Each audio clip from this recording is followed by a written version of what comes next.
Welcome to Steeped in Storytelling. I'm Sarah DeLong, a voiceover artist, integrative somatic facilitator, and former librarian who loves exploring connections between art and science.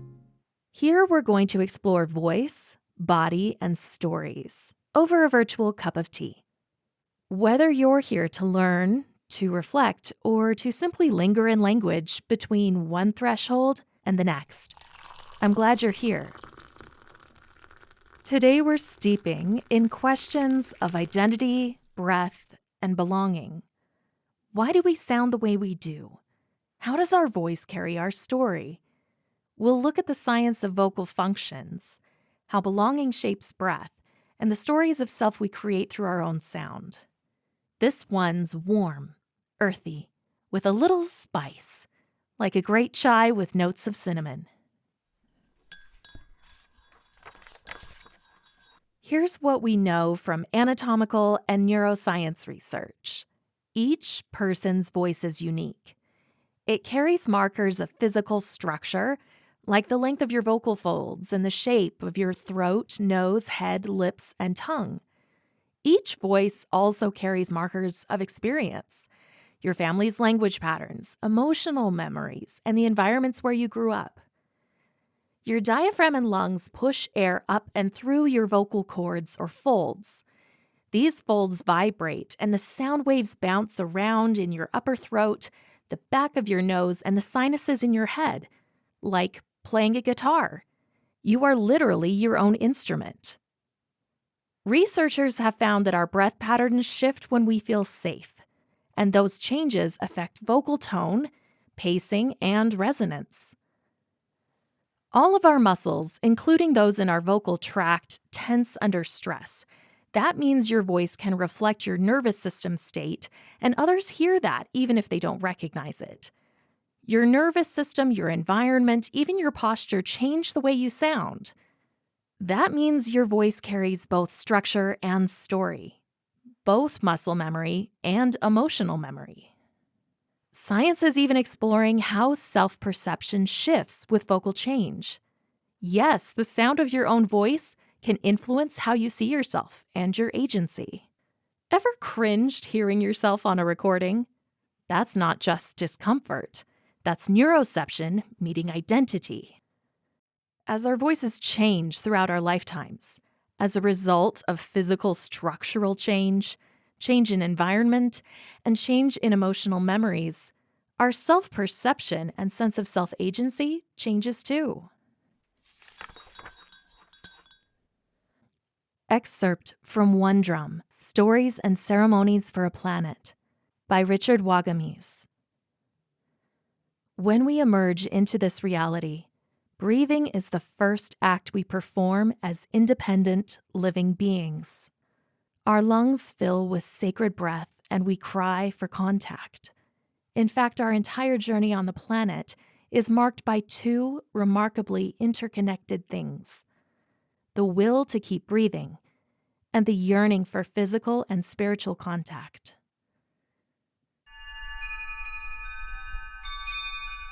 Let's pause and check our signals. Inhale slowly from your belly. Speak aloud. This is my voice. It belongs to me. It is enough. Notice how you feel. Notice, did you whisper? Did you rush? Did anything in your body clench?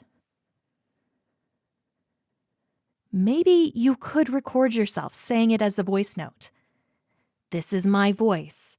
It belongs to me. It is enough. Voice is not just sound, it's signal. It's your body's way of locating itself.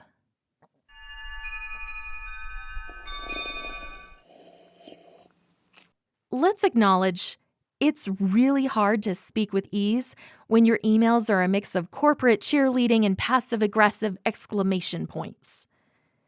Let's also acknowledge some of us spent middle school, and let's be honest, some of our adult jobs, whispering with vocal fry to blend in and now have no idea what our real voice sounds like. And let's acknowledge that we aren't always safe to speak, that we have to move through the world with defensiveness and hardness for survival. Your vocal cords know. Oh, they know. If you're holding your breath to get through your day, I'm going to write you a prescription for a 5-minute sigh and a moment alone, outside near a plant if you can, before you answer that next email. And if you're feeling judgy but also correct and feeling like you can't actually text it in the group chat, how about one slow, enunciated, "I told you so," delivered into your tea mug. Take it with a grain of salt and 3 drops of humility. Don't burn bridges or toast. Today's word is belonging. To pertain to be rightly placed. In voice, belonging often sounds like softness, the difference between performing and simply being. Where does your voice feel most at home? What stories are safe enough to tell? And what would it take to build a space where your voice can truly land? Your voice deserves to feel like home.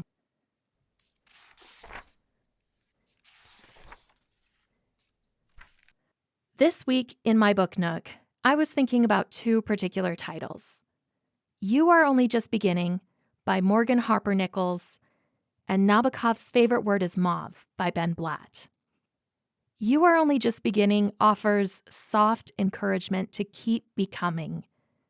Poetry meets imagery meets curiosity in this collection of lessons from nature and music.